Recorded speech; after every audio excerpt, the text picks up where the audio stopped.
que eu gostaria de tratar com vocês logo de início nessa primeira palestra é sobre a origem das teorias. Quando nós tratamos da questão das teorias científicas, nós temos algo muito interessante, que é como, afinal de contas, essas ideias surgem. Como que literalmente as pessoas apresentam, fazem essas propostas. Algumas ideias são praticamente ideias normais, mas tem algumas que são muito estranhas. E nós iremos tratar de algumas dessas ideias que são relativamente estranhas durante esses dias também. Mas vamos olhar todas de um ponto de vista científico. Primeiramente, é importante nós entendermos que quando nós tratamos de temas relacionados com as origens, existe uma gama muito grande de teorias. Eu só queria apresentar alguns termos para você talvez ficar meio familiarizado. Nós temos naturalismo, nós temos evolucionismo, nós temos darwinismo, seleção natural, neodarwinismo, teoria sintética moderna, teoria do equilíbrio pontuado, evolucionismo teísta, criação especial, criacionismo, criacionismo científico, criacionismo religioso, criacionismo bíblico e design inteligente, para citar apenas alguns. Existem muitos outros. Ou seja, o assunto, quando nós tratamos dessa questão das origens, tem muita coisa presa dentro desse contexto. E geralmente a terminologia é muito desconhecida. As pessoas têm uma noção muito vaga. Por exemplo, a palavra criacionismo ou o termo criacionismo. Normalmente, quando nós falamos de criacionismo, imediatamente as pessoas já pensam em coisa religiosa. Já estão pensando assim, Deus criou o mundo, ou a Bíblia, ou, sei lá, algum escrito religioso, alguma coisa desse tipo. Mas a palavra criacionismo é uma palavra muito interessante. Esse ismo do final significa praticamente um sistema ou um princípio. É a mesma coisa que nós encontramos, por exemplo, em ateísmo. Ismo, nesse finalzinho. Então, esse ismo indica o que significa essa palavra. Ou seja, nessa palavra está incorporado um sistema ou um princípio. A primeira parte, criação, essa é uma parte tranquila, é um ato, um processo por meio do qual algo é trazido à existência. Então, nós temos duas palavras juntas, formando um conceito.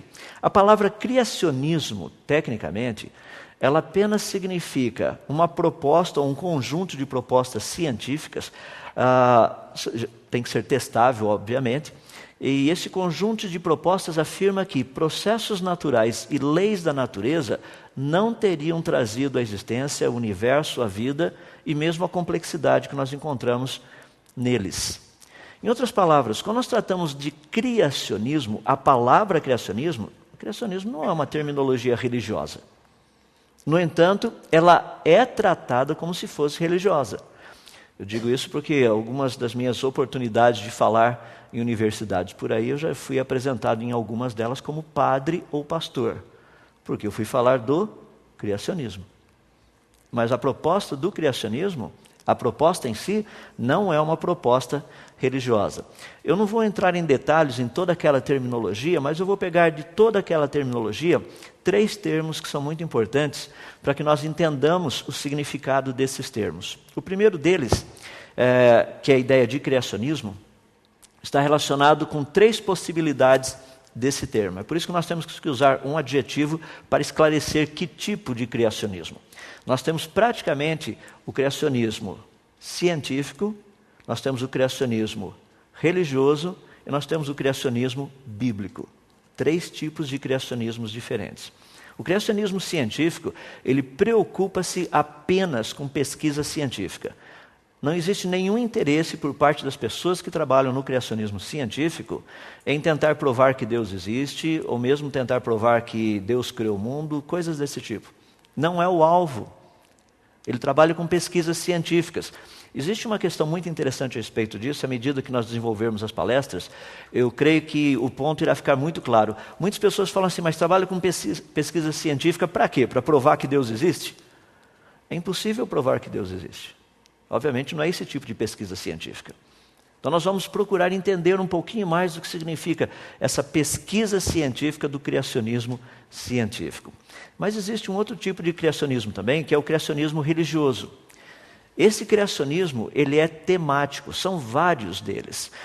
Geralmente esses criacionismos são apresentados da seguinte forma: eles procuram explicar por que um determinado Deus ou uma determinada divindade teria trazido à existência o universo e a vida.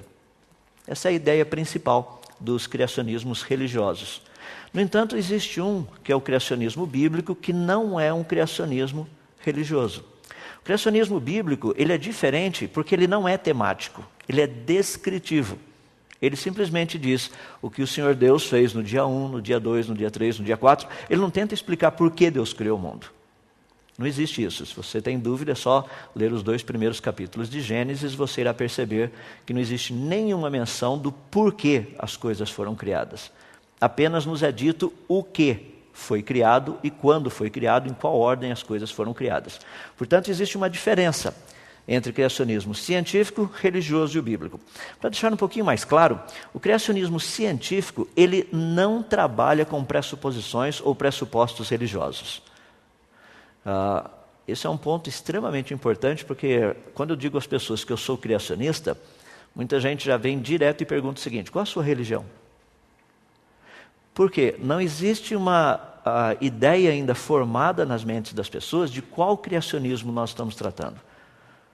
Se eu chego e falo, olha, eu sou criacionista e eu trabalho com o criacionismo científico. As pessoas falam, mas isso existe, criacionismo científico? Em qual seminário você vai? Você não vai em seminário nenhum. Nós trabalhamos em laboratório com essas coisas. Então as pessoas têm uma tendência de entender que o criacionismo científico ele não trabalha com pressupostos religiosos, embora ele possua implicações religiosas. Teorias científicas normalmente elas possuem implicações religiosas. Apenas para deixar claro, uma teoria que tem uma implicação religiosa muito grande, muito forte, é a teoria quântica, a física quântica. Quando nós trabalhamos com a física quântica, nós trabalhamos com aquilo que são chamados de níveis de energia. Você tem, por exemplo, um elétron, esse elétron pode ter ou esse nível de energia, um outro nível de energia mais aqui em cima, um outro nível de energia, ou seja, são níveis discretos de energia. Não existe um nível de energia entre esse daqui e aquele ali. Ou o elétron tem essa quantidade de energia, ou ele tem aquela quantidade. Aqui no meio não tem nada. Seria mais ou menos como se você pegasse um elétron e você tentasse fazer o elétron dar uns pulos. Então você vai colocando energia no elétron esperando que ele vá subindo devagarzinho. Ele não sobe, ele fica parado no mesmo lugar. Você vai colocando energia, de repente ele faz assim, ó, ele dá um pulo. Isso é a física quântica. Em outras palavras, física quântica trabalha com esses saltos. Qual seria a implicação religiosa dessa teoria? A resposta é simples, é o hinduísmo. O hinduísmo trabalha com castas. Ou você é isso, ou você é isso, ou você é isso, ou você é aquilo, e não existe nada aí no meio. Agora, não é porque a teoria quântica ela possui implicações religiosas que ela não é científica. É isso que nós estamos tratando. O criacionismo científico, ele não trabalha com pressuposições religiosas, trabalha com propostas científicas, estudando leis da natureza, processos naturais. No entanto, ele possui implicações religiosas. No entanto, isso não há nenhum problema. A parte da ciência, existe um bom embasamento científico? Sim. Trabalha com leis, trabalha com processos naturais que a ciência conhece? Sim. Pronto. As implicações religiosas, não é papel da ciência ficar estudando esse tipo de coisa. Já o criacionismo religioso, ele trabalha com pressupostos religiosos e eu posso afirmar que eles não possuem implicações científicas. Porque eles tentam explicar por que uma determinada divindade criou o mundo, teria criado o ser humano, teria criado a vida e coisas desse jeito. É o tipo de coisa que não é testável. Então, os criacionismos religiosos, eles trabalham com pressupostos religiosos, mas não possuem implicações científicas. Já o criacionismo bíblico, ele trabalha com pressupostos religiosos. A existência de Deus, que Deus criou o mundo. A questão da diferença do criacionismo bíblico para o criacionismo religioso é que o criacionismo bíblico, ele possui implicações científicas reais. As pessoas têm um pouco de dificuldade de entender essa parte. Falam assim, não, mas não é possível provar que Deus criou o mundo. Eu falei, exatamente, foi o que eu disse na primeira parte. Ele trabalha com pressupostos religiosos. Não, mas ele possui implicações científicas reais? Claro que sim. Você pega, por exemplo, no relato bíblico, no 3º dia, ali nos é dito que Deus diz o seguinte, ajuntem-se as águas num só lugar e apareça a porção seca. Observe que é singular, não é plural. não são as porções secas. Se fosse as porções secas, você teria vários continentes. Como a Bíblia usa o singular, a porção seca, ela está se referindo a um único continente. Em outras palavras, quando esse planeta foi criado, segundo a Bíblia, ele tinha um único continente. Eu não preciso perguntar para você qual é o nome do continente, porque eu creio que você já estudou isso em ciências. Ou seja, a proposta bíblica, ou seja, o criacionismo bíblico, ele possui implicações científicas reais. Seria possível provar cientificamente que o Deus da Bíblia criou o mundo? Não. Mas todas as afirmações que a Bíblia faz nesse sentido, elas têm implicações científicas, são reais. Portanto, o criacionismo científico, ele baseia-se apenas em evidências lógicas, leis e testes científicos. Já o criacionismo religioso não está relacionado com a ciência. O próprio nome diz, religioso. Mas o criacionismo bíblico, ele não deve ser contra evidências lógicas, a lógica, leis e testes científicos. Então é só para você ter uma noção do quanto existe por trás da terminologia. Imagina se nós fôssemos tratar de cada uma delas ali, eu precisaria praticamente de uma conferência só para tratar dos termos, da terminologia. É por isso que nós estaremos focando num tema, num aspecto específico, no caso do criacionismo científico. É muito importante que nós pensamos a respeito disso, porque o criacionismo científico, ele oferece uma proposta científica e histórica no que diz respeito às origens. E essa proposta, não somente ela é científica, histórica, mas ela também é relevante. Ou seja, existe uma estrutura de pensamento, uma estrutura de raciocínio, que é o que nós estaremos estudando durante essa conferência.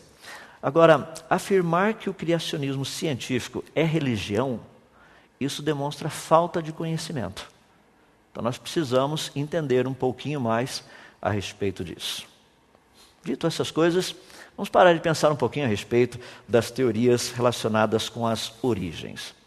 Eu não sei quantos de vocês já pararam para pensar, mas, afinal de contas, como tudo começou? Aqui estamos nós, nesse tempo, nesse ano, e atrás, lá atrás. O que aconteceu? Há quanto tempo atrás? Como que as coisas começaram? Qual foi o início de todas as coisas? Quando nós tratamos dessas questões das origens, vocês vão perceber que essas propostas não são propostas novas. Lá na Grécia Antiga, cerca de mais ou menos uns 600 anos antes de Cristo, já haviam discussões acaloradas a respeito dessas duas tendências principais. Tendências que nós chamamos de cosmovisão. Okay? Então, a cosmovisão criacionista e a cosmovisão naturalista. Havia um grupo de pensadores gregos que acreditava que o mundo e a vida teriam surgido espontaneamente. Já havia um outro grupo de pensadores gregos que diziam, não, o universo e a vida não surgiram espontaneamente. Isso daí só pode ter sido criado. Desses dois grupos, é muito interessante você notar alguns dos elementos, ou seja, alguns dos filósofos que participaram dessa discussão. Obviamente, nós estamos falando de séculos, mas a discussão era uma discussão extremamente pertinente. Por exemplo, nós temos Tales de Mileto, que foi um grande filósofo grego, ele viveu cerca de mais ou menos 600 anos antes de Cristo, e o impressionante é que a frase que ele cunhou é usada até hoje dentro da ciência. Tales de Mileto fez a seguinte proposta, que o mundo teria evoluído da água por meio de processos naturais. Essa não é uma proposta que foi apresentada um pouco mais de 150 anos atrás por Charles Darwin. Essa não é uma proposta do século XX. Essa é uma proposta que tem pelo menos 2.600 anos. Um outro, Empédocles de Agrigento, foi ele quem fez a seguinte proposta: sobrevive o que estiver melhor capacitado. Isso não é proposta que foi feita há 150 anos atrás, que Darwin propôs. Ou que talvez Malpertuis, aproximadamente cerca de uns 300, quase 400 anos atrás, teria proposto. Não, isso aí são propostas de 2.400, 2.500 anos atrás. Por outro lado, nós temos um grupo, que é o grupo dos que pensavam dentro do contexto criacionista, dizia o seguinte, não, o universo e a vida não poderiam ter surgido espontaneamente. Eles foram criados. E lembra que a discussão era uma discussão filosófica, não era uma discussão religiosa, era filosófica. Dentro desses, um deles, que acreditava no processo de criação do universo da vida, nós encontramos Platão. Da onde Platão tirou essa ideia de que o universo e a vida teriam sido criados? Ele disse algo muito interessante. Ele disse que as leis da natureza demonstram uma criação racional. Existe uma lógica muito forte por trás disso que eu gostaria de tentar mostrar para você como funciona. Deixe-me dar um exemplo bem simples. Você está dirigindo o seu carro. Se você virar a direção para o lado direito, o seu carro irá virar para que lado? O lado direito. Por quê? Porque existem leis que regem todo esse mecanismo de direção, forças e etc, coisa e tal, que quando você vira a direção para a direita, o carro irá virar para a direita. Pergunta, o que teria vindo primeiro, as leis ou o carro? A resposta é óbvia, as leis vieram primeiro. O carro foi feito baseado nas leis. Ou seja, o carro não seria a fonte das leis. Esse era o raciocínio de Platão. As leis teriam que existir antes da natureza. A natureza foi criada baseada em leis. É por isso que ela funciona. A natureza não poderia ser a causa da existência das leis. Então nós estamos tratando de uma argumentação muito interessante, outra vez, uns 2.400 anos atrás aproximadamente. Aristóteles também dizia que o universo foi criado segundo um plano racional. Ao olhar ao redor, ele percebia que as coisas encaixavam-se muito bem. E coisas que se encaixam muito bem é porque elas foram criadas. Deixa eu dar um exemplo simples que você poderá entender o raciocínio que Aristóteles teve. Eu vou colocar em termos atuais. Obviamente, naquela época eles não tinham parafuso, não como nós temos hoje, tinham umas coisas semelhantes a parafusos naquela época. Mas imagina que eu pedisse a você para consertar um determinado que está quebrado e tem um parafuso e uma porca que você precisaria para colocar ali. E eu lhe desse uma caixa de ferramentas cheias de parafusos e porcas dos mais diferentes tamanhos e, sei lá, dimensões. Eu pedisse para você pegar qualquer duas delas e tentar colocar e arrumar o negócio. Se você pegasse apenas um parafuso e uma porca, sem ter certeza que os dois se encaixam, a coisa funcionaria? Agora, por que uma porca teria exatamente o mesmo diâmetro e a mesma rosca do parafuso? É porque ela foi planejado. Foi esse tipo de raciocínio que Aristóteles teve ao olhar a natureza e contemplar essa sincronia que existe na natureza. Ele chegou a essa conclusão dizendo, o universo só pode ter sido criado. Agora, por que os gregos possuem essas duas áreas de trabalho, o naturalismo e o criacionismo? Porque, no fundo, a filosofia grega, eu estou usando Leucipo, praticamente ele viveu no século V a.C., ele dizia o seguinte, nada acontece casualmente, existe uma razão necessária para tudo. Então os gregos estavam querendo achar qual era a razão primeira da existência de todas as coisas. No fundo, eles estavam fazendo a mesma pergunta que nós nos fazemos. Como tudo começou? Como tudo isso teria vindo à existência? Então o que nós temos aqui é uma questão muito interessante de praticamente, pelo menos uns 2.400, 2.500 anos aí de propostas. Gostaria de apenas colocar algo para você pensar. Os naturalistas gregos ou os criacionistas gregos, qual desses dois grupos tinha razão? É muito interessante porque as pessoas chegam e falam assim, não, agora com toda a ciência que nós temos, fica fácil dizer qual dos dois tinha razão. E é por isso que é extremamente importante a gente trabalhar dentro desse congresso que nós estamos fazendo, para você entender e conhecer um pouquinho mais quem ou qual desses dois grupos estava correto. Dentro do contexto do criacionismo histórico, muitas pessoas tem uma perspectiva um tanto quanto que equivocada dos cientistas criacionistas do passado. Eu até costumo, de vez em quando, nas palestras que eu dou em algumas universidades, fazer a pergunta, para vocês, alguém poderia citar um nome de um criacionista que você conhece? Um criacionista que tenha sido um grande cientista do passado? E tem algumas pessoas que ficam assim pensando e não vem praticamente ninguém à mente. Para os cristãos, vêm nomes bíblicos. Mas eu não estou falando de nomes da Bíblia, estou falando de pessoas do passado, talvez um passado não tão remoto, esses últimos 400, 300, 400 anos, pessoas que estavam envolvidos com a área da ciência e que tinha um posicionamento criacionista. Deixe-me citar apenas alguns nomes para você entender. Nós temos, por exemplo, Francis Bacon. Francis Bacon foi praticamente quem inventou o chamado método científico que é utilizado até hoje. Bacon era criacionista e a razão dele ter criado o método científico era para separar, para poder distinguir aquilo que é real daquilo que é mito. Então ele criou toda uma estrutura de pensamento e raciocínio dentro desse contexto. E é interessante porque Francis Bacon, num dos seus escritos, ele disse o seguinte: eu prefiro crer que todos os livros que tratam de lendas são verdadeiros, ou que essas lendas seriam verdadeiras, do que aceitar que o universo e a vida teriam sido frutos do acaso. Bacon deixou escrito isso como parte do seu posicionamento oficial. Ele era criacionista. A lista seria uma lista bem grande, estou apenas colocando alguns deles. Você pode ver aí Galileu Galilei, Johannes Kepler, que foi o pai da astronomia, Blaise Pascal, inventor do primeiro, digamos assim, computador ou máquina de calcular, William Pitt, que trabalhou muito na área de estatística e economia. Você tem Robert Boyle na parte de química e dinâmica dos gases. Nós temos Isaac Newton, bem conhecido, toda a parte de física clássica e também cálculo diferencial. John Flamsteed, fundador do Observatório de Greenwich, aqueles que ainda marcam as horas do jeito certo, aqui tantas horas, para lá tantas horas, para cá tantas horas. Se você for nos Estados Unidos, obviamente não vai ser o mesmo horário aqui. Se você pegar lá no Japão também não, tudo é relacionado com esse observatório de Greenwich. Leonhard Euler, ou Euler, como é conhecido aqui no Brasil, o pai das funções, principalmente das funções transcendentais, beta e a gama.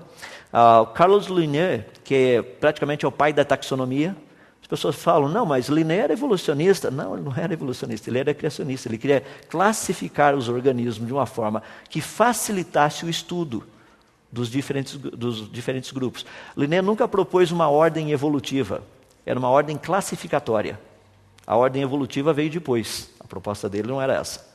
Você tem William Herschel, que trabalhou muito com a parte de astronomia galáctica, e também foi quem descobriu o planeta Urano. Você tem James Parkinson, e pelo sobrenome você já sabe a área dele, medicina. John Kidd, com a parte de química sintética. Nós temos John Dalton, que foi um dos primeiros a propor a teoria atômica moderna, como nós a temos hoje. Humphrey Davy, trabalhando com a parte da termocinética. Michael Faraday, com eletricidade, principalmente eletromagnetismo, inventor do gerador elétrico. Samuel Morse, chamado código Morse, telégrafo. Joseph Henry, foi inventor do motor elétrico, também do galvanômetro.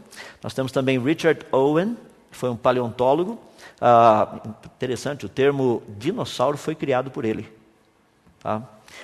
Você tem também James Prescott Joule, termodinâmica. Você tem também James Clerk Maxwell, na parte de eletricidade e magnetismo. George Stokes, na parte mecânica dos fluidos. Gregor Mendel, na parte da genética. Louis Pasteur, na parte de bacteriologia e bioquímica. William Thomson, conhecido como Lord Kelvin, a parte de temperatura absoluta, que é bem conhecido. Bernard Riemann, da geometria não euclidiana, e a lista vai. Poderíamos citar muitos deles. Isso dá para você ter uma noção que a quantidade de pessoas relacionadas com a ciência no passado que aceitavam o criacionismo é uma quantidade grande. A pergunta é, por que eles aceitavam? Se você disser que era por influência religiosa, sem dúvida você está errado. Eles aceitavam o posicionamento científico devido à evidência científica. Deixa-me dar um exemplo. Eu vou citar dois exemplos. Um dessa lista que eu dei e um da lista que não está nessa lista, mas alguém muito importante. William Thomson, Lord Kelvin, ele disse o seguinte: uma quantidade imensa de provas contundentes de design inteligente e benevolente encontra-se ao nosso redor. Existe uma quantidade imensa dessas provas. Ou seja, ele era criacionista, aceitava a ideia de que o universo e a vida teriam sido criados, que eles não eram frutos do acaso, por questões científicas. Existe um outro que inclusive recebeu um prêmio Nobel no ano de 1927, Dr. Arthur Compton. Aqueles que estudam física conhecem bastante o efeito Compton. Ele disse o seguinte: para mim, fé começa com a compreensão de que uma inteligência suprema trouxe o universo à existência e criou o homem. Pergunta, de onde ele tirou essa ideia? Ele continua, ele diz o seguinte: não é difícil para mim ter esta fé, pois um universo organizado e inteligente testifica a favor da maior afirmação jamais pronunciada no princípio Deus. Além de aceitar que o universo e a vida haviam sido criados, ele também aceitava que o Deus da Bíblia era o criador de todas essas coisas. Para você ter uma noção geral de tudo isso daí, no ano de 1992, Dr. Henry Margnow, que foi professor por muitos anos da área de física especificamente, ele lançou um livro que eu achei fabuloso. O título do livro é Cosmos, Bios e Theos. É uma compilação. Dr. Margnow foi professor da Universidade de Yale por muitos anos e ele fez uma compilação do pensamento de pelo menos 60 cientistas do século passado, sendo que 24 deles haviam recebido um prêmio Nobel. Agora, a ideia toda do livro era justamente discutir esse questionamento. E é impressionante porque a ênfase que o livro todo dá, num certo sentido, você encontra nessa frase que é espetacular. Ele diz o seguinte: só uma resposta convincente para explicar a enorme complexidade e as leis do universo. Qual seria ela? Qual seria a resposta de 60 cientistas do século XX, 24 dos quais ganharam um prêmio Nobel, receberam um prêmio Nobel? Olha a resposta: a criação por um Deus onisciente e onipotente. Em outras palavras, quando nós tratamos dessa ideia de criacionismo, nós não estamos tratando de questões religiosas. Existe uma quantidade muito grande de evidência que nos leva nessa direção, nos auxilia a pensar desse jeito. Nós temos certas áreas que são áreas intuitivas. Eu, por exemplo, se eu lhe perguntasse, o meu óculos, ele foi criado ou ele surgiu espontaneamente? Eu creio que ninguém iria gastar os próximos 50 anos pesquisando se o meu óculos teria sido criado ou se ele teria surgido espontaneamente. Agora, por que você já quase que imediatamente, naturalmente, espontaneamente, intuitivamente, você diria, seu óculos foi criado? Por quê? É porque você não vê a natureza produzindo óculos. Você não sai por aí e encontra uma árvore de óculos.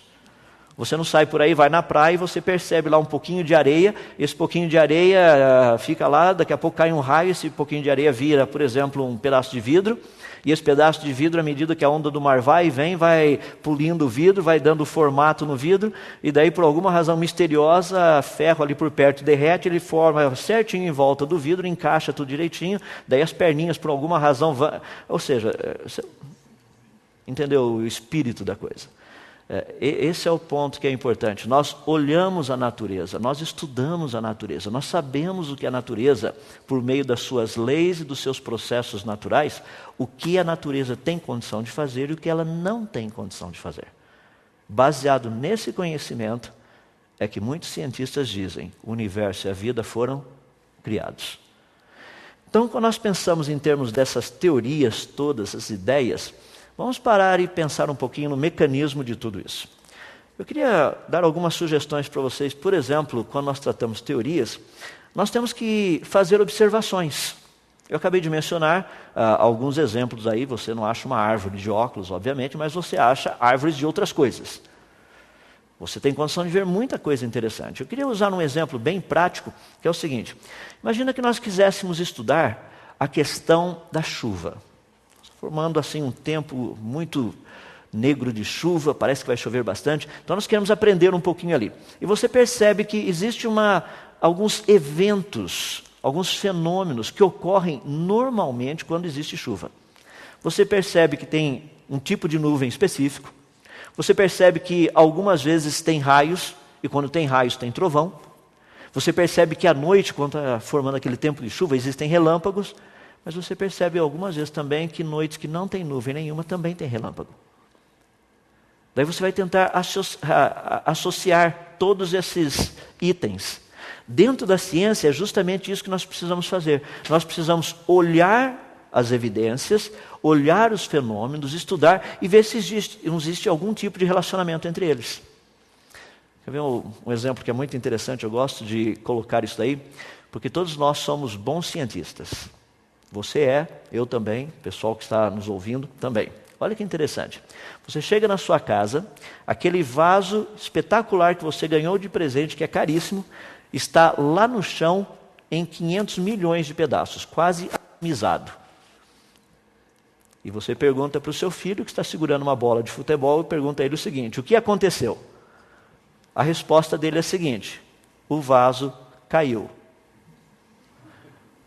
Eu quero dizer para vocês que vasos não caem.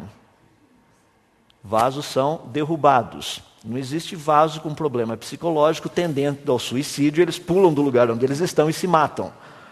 Ou seja, nós sabemos que certas coisas têm alguma coisa por trás. É isso que a ciência procura fazer. Nós precisamos descobrir o que produz isso, o que teria produzido aquilo. Quando nós juntamos essas ideias todas, daí nós podemos chegar a algumas conclusões. Isso é praticamente o que eu acabei de dizer agora. Nós estabelecemos isso na ciência, trabalhamos com isso, dentro daquilo que é chamado de método científico. Eu vou resumir, para ficar bem fácil. O método científico, ele primeiro faz observações. Então nós vamos lá e ficamos observando uma determinada coisa. Vemos como que esse negócio, o que acontece ali. Quantas vezes acontece? Com qual frequência acontece? E se acontece quando isto está presente e se acontece quando aquilo está presente. Ou se não acontece quando isso está presente, ou se não acontece quando aquilo está presente. Ou se não acontece quando os dois estão presentes. Ou se acontece quando os dois estão presentes. Então o que nós fazemos? Nós fazemos observações. Depois de observar, nós fazemos aquilo que nós chamamos de hipótese. Tentamos dar uma explicação.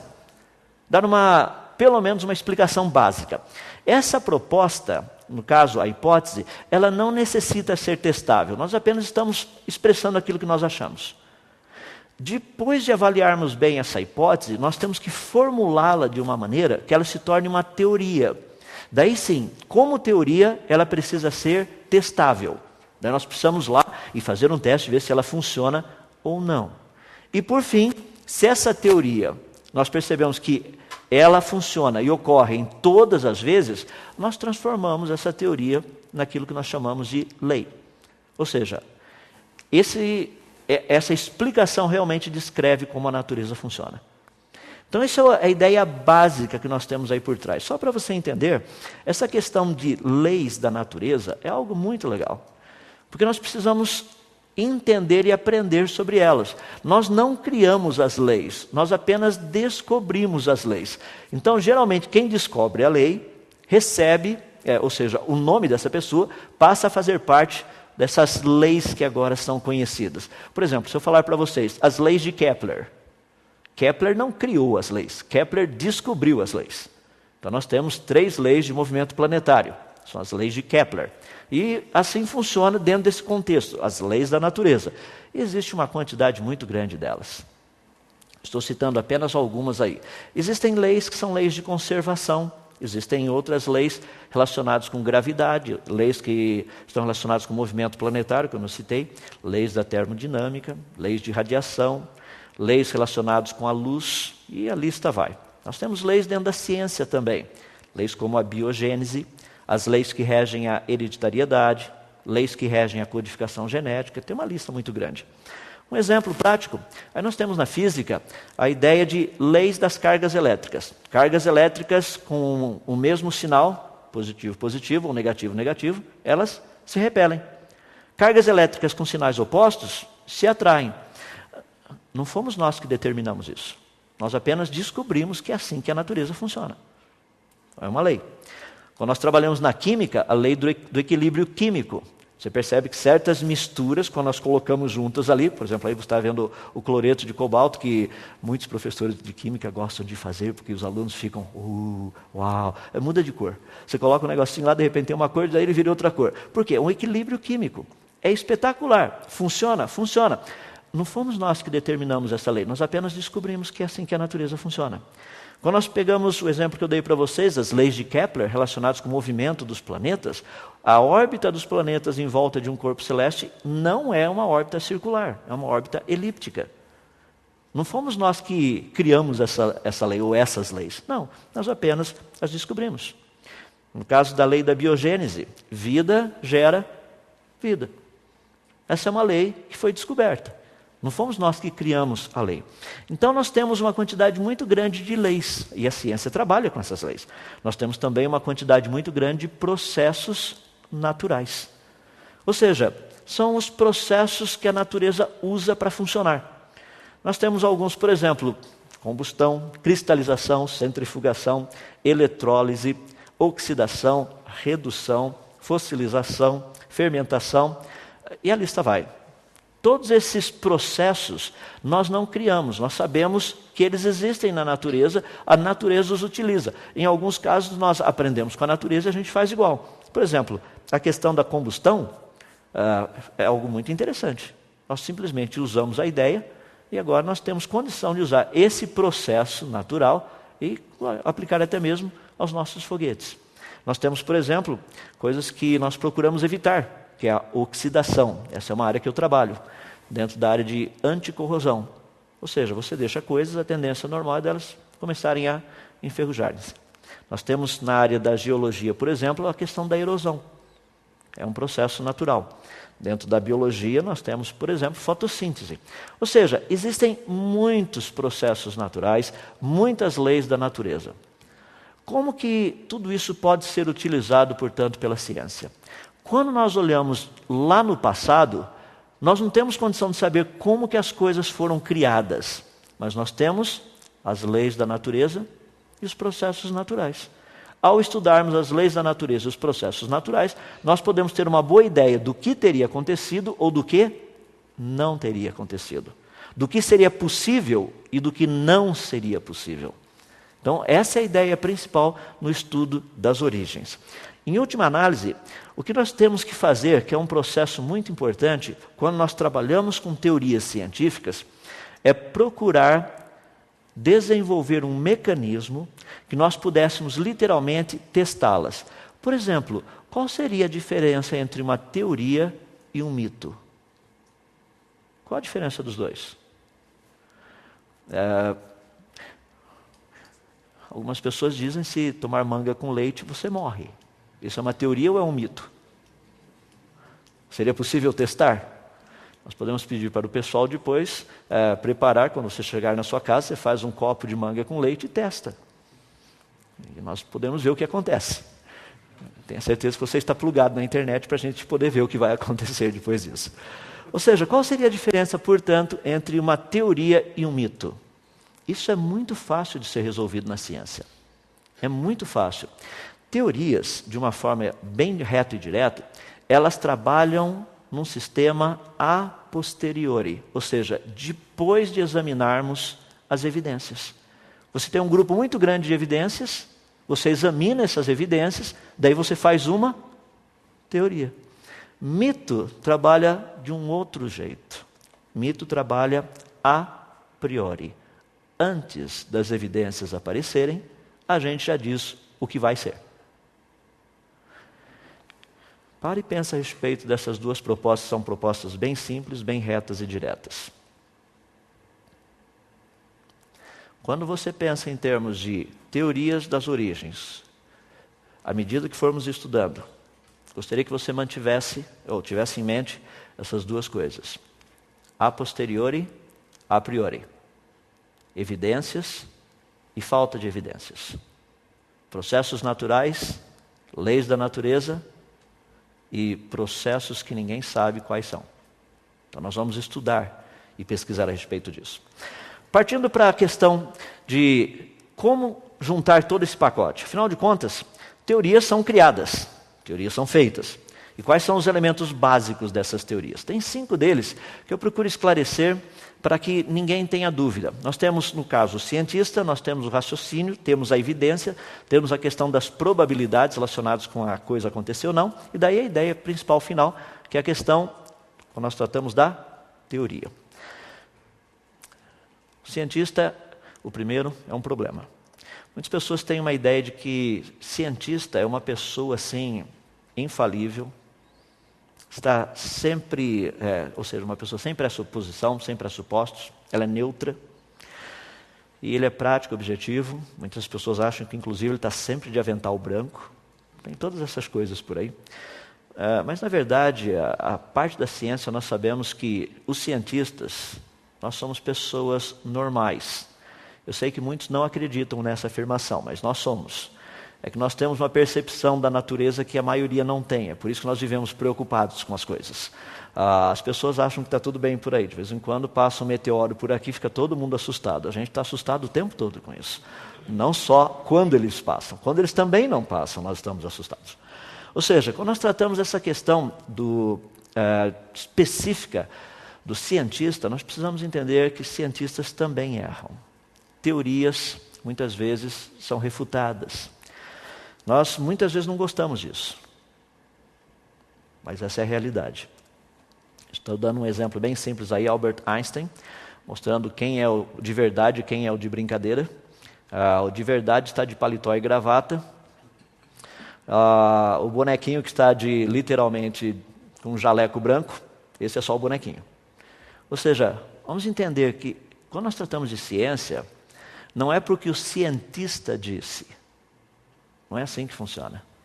Quando a coisa foi testada, aquela proposta foi testada, daí sim nós podemos ter um conhecimento mais amplo. Temos também o contexto, que é uma parte extremamente importante do raciocínio. Esse é um exemplo que ajuda demais a entender como que muitas vezes o raciocínio, embora sendo lógico, 3 pontinhos. Olha só, Zenão, ou Zeno, como ele é conhecido, foi um grande pensador grego. Ele disse o seguinte: eu consigo provar que você, saindo daqui, você jamais conseguiria chegar, por exemplo, na sua casa. A ideia que ele nos deu foi justamente essa. Imagina que você está no ponto E e você teria que ir até o ponto Z, que é a sua casa. Então vejamos como funciona. Ele diz o seguinte: primeiramente você terá que andar metade desse trajeto. Você fala, sim, daí só fica faltando a outra metade. Daí eu chego em casa. Ele falou, não, ainda não. Porque para você poder atravessar essa metade agora que você tem, primeiro você terá que atravessar a metade dela. Daí irá faltar a outra metade. Daí você fala, mas então é só andar essa outra metade. Daí fala, não, porque para você atravessar essa metade, primeiro você terá que atravessar a metade dela. Você fala, não, mas daí vai faltar só a outra metade. Correto. Mas daí você terá que andar essa metade dessa metade que faltou, faltando a outra metade. Você fala, mas daí é só andar a outra metade. Falo, não, daí você primeiro terá que andar metade dessa metade. Daí irá faltar a outra metade. Você fala, não, mas daí é só andar aquela metade. Mas para andar aquela metade, primeiro você terá que andar a metade daquela metade, irá faltar a outra metade. Você fala, mas daí é só andar aquela metadezinha. Mas para você andar aquela metadezinha, ainda você tem que andar a metadezinha da metadezinha daquela metadezinha. Vai faltar a outra metadezinha. Você fala assim, peraí, eu sempre vou ter que andar uma metade. A pergunta é, seria possível alguém chegar lá se sempre você teria uma metade ainda para ser andado? Independente de quão pequeno for. É o que eu brinco com as pessoas. Imagina que você está num edifício pegando fogo, você tem que saltar desse prédio para o outro. A distância é de 2,90 metros.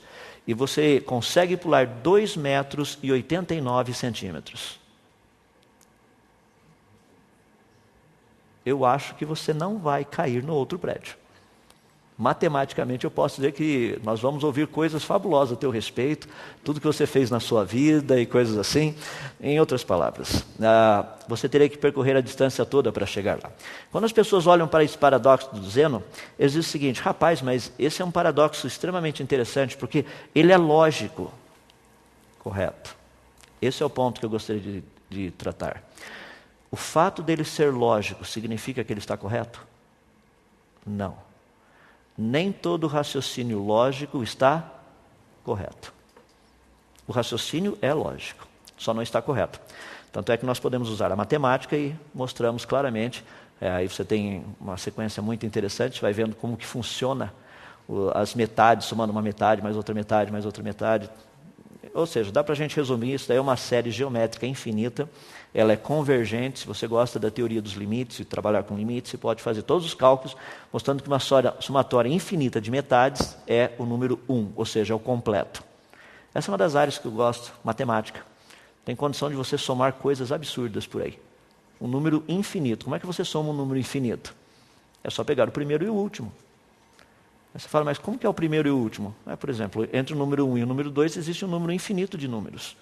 Mas é possível somar os dois. Se você não entendeu isso, não se preocupa.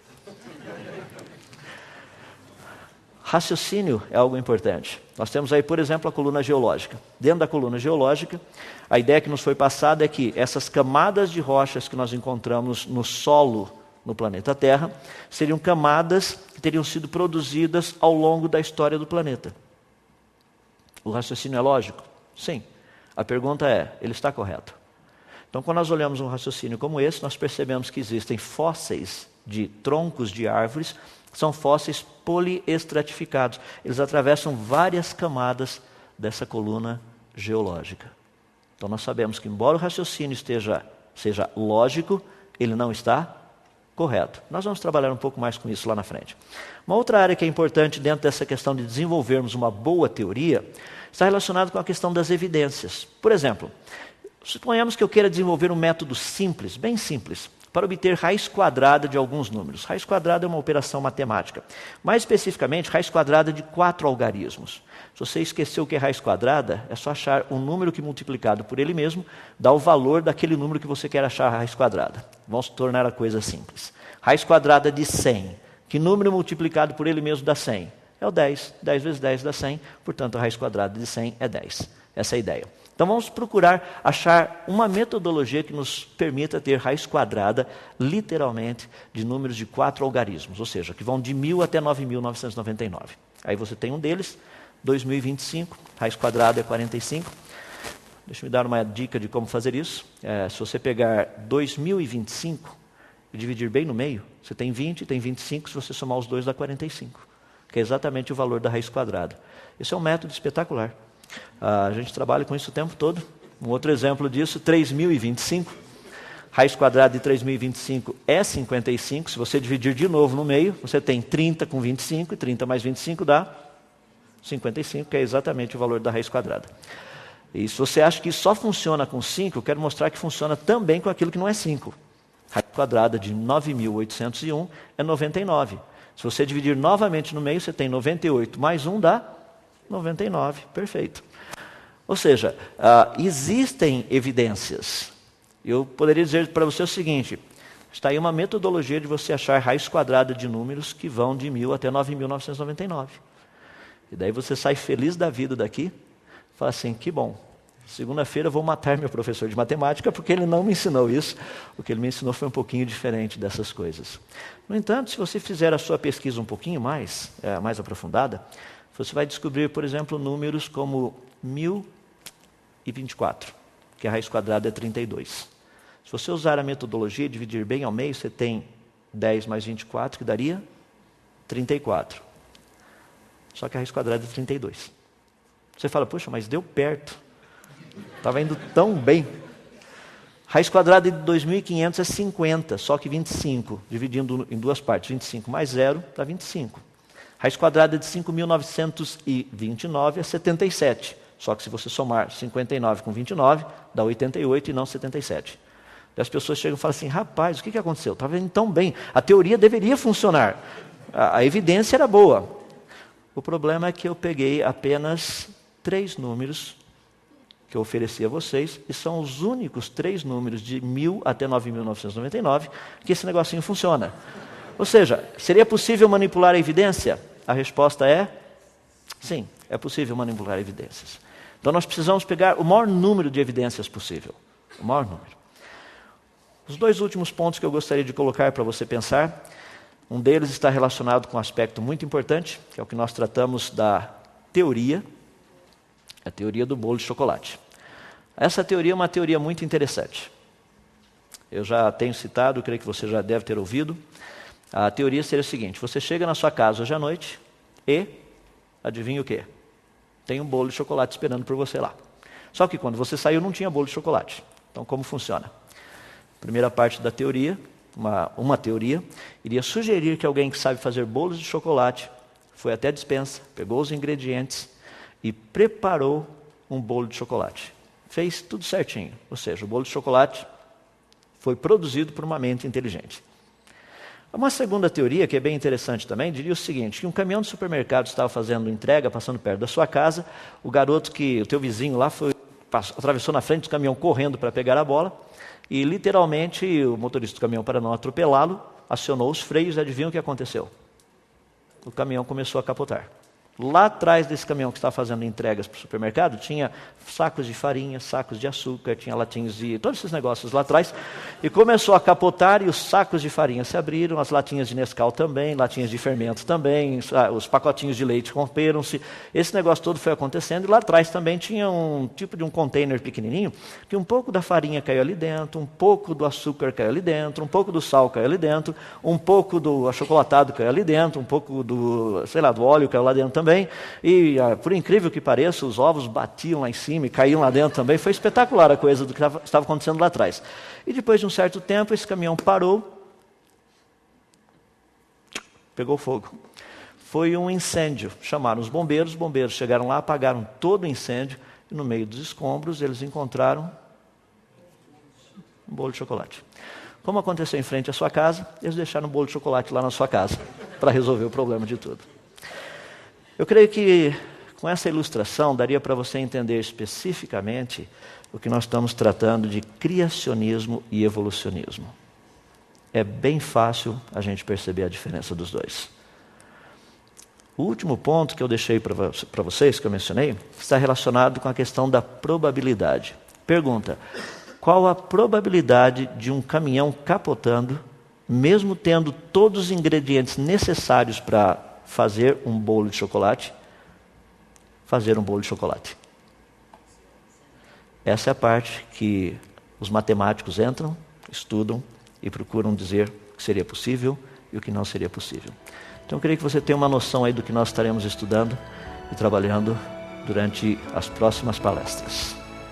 Muito obrigado.